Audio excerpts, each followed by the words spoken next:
Haleluya, haleluya. Bwana Yesu asifiwe sana. Popote ambapo unanifuatilia, popote unaponifuatilia, ni siku yetu nyingine tena ya 15 ya maombi yetu ya kufunga, na tumekuwa tukishughulikia mambo kadhaa. Kwa wale ambao mnanifuatilia, tumekuwa tukishughulikia mambo kadhaa kwa ajili ya mwaka huu, na Mungu awabariki sana, kwa sababu unapokea shuhuda zenu za mambo kwa Mungu anafanya. Napokea shuhuda zenu vile Mungu anawafanyia na kuwatendea mambo makubwa. Haleluya. Sasa siku ya leo kama ambavyo wale ambao mko kwenye magrupu mbalimbali nimewapa mwongozo wa maombi tangu usiku kama ambavyo nafanya kila siku, lakini wale ambao mnanifuatilia kutokea hapa YouTube moja kwa moja, basi ni muda wangu wa kuwaambieni yale ambayo tunayafanya leo, lakini pia nakukazia yale ambayo tunayaomba siku ya leo, na hapo mwishoni nitakuwa na maombi moja kwa moja kwa ajili ya kushughulika hilo eneo. Leo tunashughulika na eneo la watu wasiofaa. Ni maombi ya kukata muunganiko na watu wasiofaa, au maombi ya kutenganishwa na watu wasiofaa. Haleluya. Sasa unisikilize. Kwenye maisha watu ni wa muhimu sana. Watu ni wa muhimu sana kwa sababu kuna msemo muhimu sana unaosema ukitaka kwenda mbali basi nenda na watu, lakini ukitaka kwenda kwa kasi nenda peke yako. Kwa hiyo kwamba ukienda na watu, uka-associate na watu, ikiwa hao watu ni sahihi, unaweza kwenda mbali sana maishani. Lakini ukiwa peke yako unaweza kukimbia, kwa sababu kuna naye kusumbua, kuna naye kushauri, unachoamua ndio hicho hicho. Unaweza kukimbia kwa kasi sana, lakini usifike mbali. Ukiwa peke yako unaweza kukimbia kwa kasi sana, lakini usifike mbali. Hilo ni jambo la muhimu sana, kwa namna ambavyo hata Mungu mwenyewe alisema kwenye Isaya 43 mstari wa 4, anasema, kwa kuwa umekuwa wa thamani machoni pangu na mwenye kupendwa, nami nimekupenda, na kwa sababu hiyo nitatoa watu kwa ajili yako. Nitatoa watu kwa ajili yako na kabila za watu kwa ajili ya maisha yako. Yani Mungu anasema, kwa sababu ya upendo wangu kwako, zawadi ambayo nitakupa ni kukupa watu. Haleluya, haleluya. Unasikia vizuri? Ni kukupa watu. Kwa hiyo bila shaka unajua kwamba Mungu akikupa watu, hao watu watakuwa watu sahihi kabisa kwa safari yako ya maisha. Sasa ili eneo ni pana sana na sina muda sana wa kuliongea kwa undani, lakini nataka kujua eneo pana sana. Lakini ukiingia hapo YouTube, nafikiri kuna somo ambalo niligusia hayo mambo. Nafikiri aina 4 za watu au aina 4 za marafiki. Ukiscroll hapo utaona hilo somo la aina 4 za marafiki. Ni somo la siku nyingi na miaka mingi, lakini nakumbuka nilidadavua vizuri hilo eneo. Haleluya. Lakini muhimu ni nini hapa? Muhimu ni kwamba watu huwezi kuwakwepa kwenye maisha yako. Watu unapoishi, unapofanya shughuli zako, unapofanya biashara zako, unapofanya kazi zako, hauwezi kukwepa mahusiano na watu. Association. Hauwezi kukwepa mahusiano na watu. Hauwezi kukwepa kufanya kazi na watu. Hauwezi kukwepa kushirikiana na watu.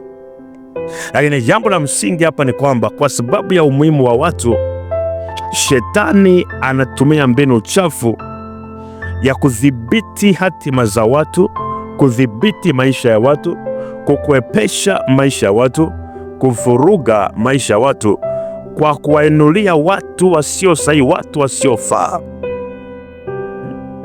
Watu wengi hawajui Shetani yuko na tabia ya kuleta watu kwenye maisha yako. Siku chache hapo nyuma tulikuwa na maombi ya kushughulikia mawakala wa kichawi au mawakala wa kuzimu. Sasa hawa ni watu wa kipepo. Hiyo nilichambua vizuri, lakini hili eneo hapa linahusu watu kabisa kama wewe. Amen. Marafiki, wala sio wachawi, wala sio washirikina, wala watumie uganga, lakini sio watu sahihi. Hawafai kwa sababu inawezekana wanakushauri visivyo, wanakushauri mambo yasiyofaa, wanapunguza kasi yako. Haleluya. Kwenye unachokifanya wanakupindisha. Haleluya. Unanisikia watu wa Mungu? Kwa hiyo ni muhimu sana kujua hizi siri ya kwamba watu mbali na kwamba ni wa muhimu sana kwenye maisha yako, lakini kwa kweli shetani ana tabia ya kuleta watu ili kuvuruga maisha ya watu. Na watu wengi sana mnanisikia sasa hivi, unajua kabisa kwamba kuna mahali ulivurugwa, maisha yako yalipindishwa, maisha yako yalibiwa kwa sababu ya aina fulani ya watu ambao walikuja kwenye maisha yako. Kwa hiyo ni muhimu sana kuelewa haya mambo unapoomba siku ya leo, kwa sababu kuna aina ya watu kama usipojitenga nao mwaka huu, utaenda kuzunguka kwenye mlima ule ule miaka yote na ikawa hamna mahali unaenda. Narudia tena. Kuna aina ya watu usipowashughulikia, usiposhughulika nao, amen, ukajitenganisha nao mwaka huu, kuna namna ambavyo maisha yako yataenda kwa vile vile bila mabadiliko. Bila shaka unanielewa ninachosema? Amen. Kwa sababu maisha ya mtu hayawezi kuwa tofauti na aina ya watu anaojihusisha nao kila siku. Narudia tena. Maisha ya mtu hayawezi kuwa tofauti na aina ya watu waliomzunguka kila siku. Siku zote maisha yako yatapimwa na aina ya watu walio kwenye maisha yako. Ikiwa hao watu ni watu wasiofaa, nataka ujue maisha yako yatavurugwa sana. Na wakati mwingine unaweza kugundua kwamba maisha yangu yanavurugwa na nini? Kumbe ni aina ya hao watu walio kwenye maisha yako.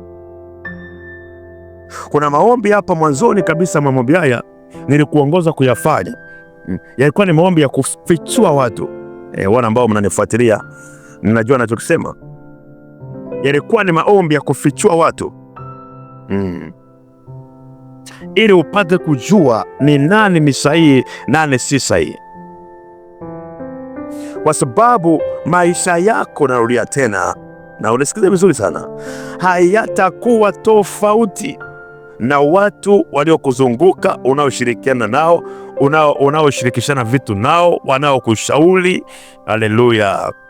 Maisha yako yatakuwa sawa na marafiki zako. Amen. Kwa sababu watu wengi wajui tabia ya mwanadamu, kuna kitu cha kuambukizana kwenye roho. Sawa? Yaani kuna ile spirit of impartation, uambukizo. Yaani tabia alionayo mtu rahisi sana kukuambukiza wewe ukiwa karibu naye. Si unasikia vizuri? Aina ya maisha mtu alionayo, utashangaa kwamba rahisi sana kukuambukiza wewe. Ndio maana nataka nikuambie, ndio maana utakuta matajiri wanatafuta kuwa na urafiki na matajiri wenzao. Haimaanishi ni wabaguzi. Mtu mwenye imani anatafuta kuwa rafiki au kuwa karibu na mtu mwenye imani zaidi yake. Haimaanishi ni mbaguzi, hapendi watu wengine. Anaongea na watu wengine vizuri, lakini inapokuja kwenye association, anaangalia watu ambao wataambukizana kitu ambacho kitampeleka mbali na si kumrudisha nyuma. Nataka unisikie vizuri. Ni vigumu sana kukuta tajiri yuko na urafiki na maskini. Sana maskini atakuwa na rafiki na maskini mwenzake, na mwenyewe anakuwa nakosea, kwa sababu ukijua uko chini, tafuta watu walio juu, tafuta kuwa karibu na watu walio juu, lazima atakuambukiza. Kuna hiyo kanuni ya uambukizo. Kuna kanuni ya uambukizo, the principle of impartation. Natakiwa ujue mambo. Kuna kanuni ya uambukizo. Ukikaa karibu na mtu mwenye imani, ukashirikiana naye, utajikuta ile imani alionayo inakuambukiza. Hiyo ni the principle of impartation. Ukikaa karibu na mtu tajiri anayefanya vizuri, anayefanya kazi kwa bidii, na wewe utajikuta ile spirit ya kufanya kazi kwa bidii inakuambukiza. Mbona vizuri? Lakini ukikaa na mtu mvivu ambaye afanye kazi kabisa, ni maskini na ajishughulishi kwa namna yote, kutoka hapo utajikuta hata kama ulikuwa na bidii kidogo kidogo, ile spirit inakuambukiza. Unaanza na wewe kushuka. Kama ulikuwa mtu mwenye imani sana, unaomba sana, unafunga sana, ukaanza kushirikiana, kushauriana, kuwa karibu na watu wasioomba, watu wasiofunga, watu wasio na imani, slowly principle of impartation itaanza kufanya kazi. Utajikuta na wewe kidogo unashuka, kufunga aufungi tena, kuomba mambo yamekwisha. Kwa nini? Kwa sababu ya aina ya watu ambao umejiassociate nao. Maana Bible inasema kwenye kitabu cha Mithali sura ya 13 mstari wa 20, Mithali 13 mstari wa 20, anasema enenda pamoja na wenye hekima, nawe utakuwa na hekima. Umesikia maneno hayo? Enenda na wenye hekima, nawe utakuwa na hekima. Bali rafiki wa wapumbavu ataumia. Oh my God, rafiki wa wapumbavu ataumia. Umeona mambo? Ndio nakwambia, hiyo ni impartation. Nataka uandike hapo kwenye notebook yako hiyo kitu nimekuambia, principle of impartation. Watu wengi wanapuuza hii kitu, lakini it is working very very seriously, kwa sababu watu wajui kwamba mtu ambaye unakaa karibu atakuambukiza. Wakikaa karibu na mtumishi wa Mungu, kwa unamfuatilia kama unavyonifuatilia labda kila siku, watu wengine wanajua walikuwa hujui kuomba, walikuwa hawezi kufunga, una imani, umekata tamaa. Lakini ukianza kuwa karibu na mtumishi wa Mungu, unamfuatilia, unaongea naye, unashauri naye, unashangaza ile impartation, ile kitu ambacho mtumishi wa Mungu kabeba, ile imani aliyobeba, ile maombi aliyobeba, unashangaa na inakuambukiza. Hey, unashangaa, mbona na mimi sasa hivi naamka kuomba, mbona naamka nafunga na mimi naweza. Watu wananiambia mara nyingi sana, mtumishi, mimi si kufunga hata siku moja, lakini sasa tangu maombi haya yameanza nafunga tu. Yes. Kwa nini? Kwa sababu ya spiriti ambayo umekaa karibu nayo. Nataka unisikilize mtu wa Mungu. Kila mtu unayemwona kuna spiriti inafanya kazi nyuma yake, kuna roho inafanya kazi pamoja na yeye. Kama ni tajiri, ujue na roho ya utajiri inafanya kazi na yeye. Kama ni maskini, roho ya maskini inafanya kazi na yeye. Kama ni mtu mwongo, kuna roho ya uongo inafanya kazi na yeye. Kama ni mtu mwenye wivu sana, kuna roho ya wivu inafanya kazi na yeye. Kama ni mtu ambaye ni mwizi, kuna roho ya wizi inafanya kazi na yeye. Sasa nisikilize, ndio maana ni rahisi sana vitu kukuingia, kwa sababu kikaa na mwizi, kwa sababu kuna spiriti inayopaleti ya wizi ndani mwake, itakuingia kwa sababu roho inaambukizwa. Si hata kama kuna mtu ananielewa. Kama ananielewa, andika hapo chini, andika ya kwamba najitenganisha na watu wasio sahihi mwaka huu kwa jina la Yesu. Andika hapo, andika kwenye comment, najitenganisha na watu wasio sahihi mwaka huu kwa jina la Yesu. Haleluya. Umesikia vizuri? Ukikaa karibu na mtu ambaye anachukia sana watumishi wa Mungu, kuna roho inayochukia watumishi iko ndani mwake. Kwa hata kama ulikuwa unapenda watumishi wa Mungu, wanakusaidia, wanakuombea, unafuatia mafundisho yao, unakuwa kiimani, unapata miujiza, ukianza kushirikiana naye, ukawa rafiki naye, utajikuta huyo mtu, ile roho ya kuchukia watumishi wa Mungu inakuambukiza na wewe. Slowly unaanza na wewe kuchukia, unaanza kusema vibaya watumishi wa Mungu, unaanza kuwakataa, unaanza kudharau. Maana vizuri, ukikaa na mtu ambaye ni mtu akusengenya tu, kuongea mambo ya watu wengine, ujue the same spirit inakaribia kuambukiza. Ndio maana watu wanaweza kuvutana kwa kufanikiwa, au watu wanaweza kuvutana kushuka chini. Yaani mtu uliye naye kwenye maisha yako atakupandisha juu ama atakushusha chini, kutegemea yuko wapi. Kama yuko juu, ukishirikiana naye atakupandisha juu alipo, kwa sababu atakuambukiza hiyo spirit. Kama yuko chini atakushusha chini alipo. Haleluya. Mandra kadabarabajadai. Oh my God, my Lord. Moriba jali kredi bahandra varahashedi. Lenrivro hodi bajada kata. Natabiria mtu mmoja kwa jina la Yesu, nisikiliza. ya kwamba mwaka huu kila mtu asiyefaa kwenye maisha yako, kila mtu asiye sahihi, ninakutenganisha naye kwa jina la Yesu aliye hai. Ninakata mawasiliano naye kwa jina la Yesu aliye hai. Ninakata mawasiliano naye kwa jina la Yesu aliye hai. Kila mtu asiyefaa, anayekushauri vibaya, anayepindisha hatima yako, anayekushusha chini baada ya kupandisha juu, ninakata mawasiliano na kutenganisha naye katika jina la Yesu. Kama unaamini, comment hapo chini, sema amina, ninapokea kwa jina la Yesu. Haleluya. Kitabu cha Mithali 27 mstari wa 17, Mithali 27:17 unasema, chuma hunoa chuma, ndivyo mtu aunoavyo uso wa rafiki yake. Chuma hunoa chuma, ndivyo mtu aunoavyo uso wa rafiki yake. Maana yake kama ni chuma, inabidi itafute chuma mwenzake ili wanoane, kwa sababu watambukizana ule uchuma waende mbele. Kama ni karatasi, atakuna karatasi mwenzake, basi watanuana hivyo hivyo. Kwa hiyo unataka ujue kwamba aina ya mtu uliyenaye maishani mwako, aina ya marafiki ulionao, aina ya watu na associate nao, aina ya watu unashirikiana nao, aina ya watu wako wa karibu watadetermine maisha yako, ama utapanda mwaka huu ama utashuka mwaka huu, ama utafanikiwa mwaka huu ama utaferi mwaka huu, ama utainuka kiimani mwaka huu au utamwacha Mungu mwaka huu.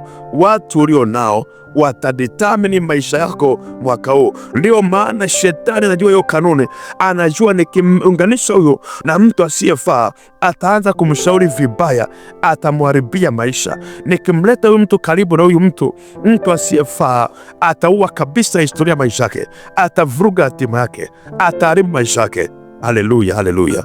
Kwa wale ambao wamesoma ndani ya asubuhi, wamesoma somo langu la asubuhi wakati naongelea maombi haya, wale ambao mnanifuatilia kwenye magrupu, mtaelewa kwamba au kule Facebook, mtaelewa nimeongelea aina ya watu kadhaa ambao hutakiwi kujihusisha nao mwaka huu au kujitenganisha nao. Sasa kama huko hapa YouTube unanifuatilia, pia unaweza kaenda Facebook au kwenye magrupu yangu ya WhatsApp, basi ukasoma hizo mafundisho. Amen. Haleluya, haleluya. Jioni nataka tuombe sasa pamoja. Nafikiri umenielewa. Kwa hiyo nataka nikwambie, watu ulio nao inategemea ni shetani amekuletea au ni Mungu amekuletea. Nataka watu kuchunguza hiyo kitu. Watu ulio nao, marafiki zako, ni shetani amekuletea au ni Mungu amekuletea? Kama ni shetani amekuletea, hata kama anaonekana kuwa vyema sasa hivi, baadaye atakumaliza, atapindisha kabisa historia ya maisha yako. Mungu akubariki sana. Huo ni ujumbe wangu ambao nakuletea sasa, maombi ya kutenganisha na watu hawa wasiofaa, alafu Mungu akupe watu wanaofaa mwaka huu. Kwa hiyo popote ulipo, unaweza kujifungia hapo chumbani kwako, ukapiga magoti, ukafanya namna yote. Hebu tuanze kuomba. Ombi la kwanza. Thank you Holy Spirit of God. Ombi la kwanza, Rabashai, ninaufunga kila mlango unaotumika ili kuwaingiza watu wabaya na wasiofaa kwenye maisha yangu kwa damu ya Yesu Kristo. Ombi la pili, ninakata mawasiliano na watu wabaya na wasiofaa kwa moto wa Roho Mtakatifu kwa jina la Yesu aliye hai. Ombi la tatu, kila madhabahu ya mizimu iliyoniunganisha na waliotumwa kuua hatima yangu, ninaivunja hiyo madhabahu kwa damu ya Yesu Kristo na kwa moto wa Roho Mtakatifu. Ombi la nne, mtu yeyote mbaya aliyeingia kwenye maisha yangu kwa siri kuniharibia maisha yangu, ninakata mawasiliano naye na kumfukuza kwa moto wa Roho Mtakatifu. Ombi la tano, ninaufungua mlango wa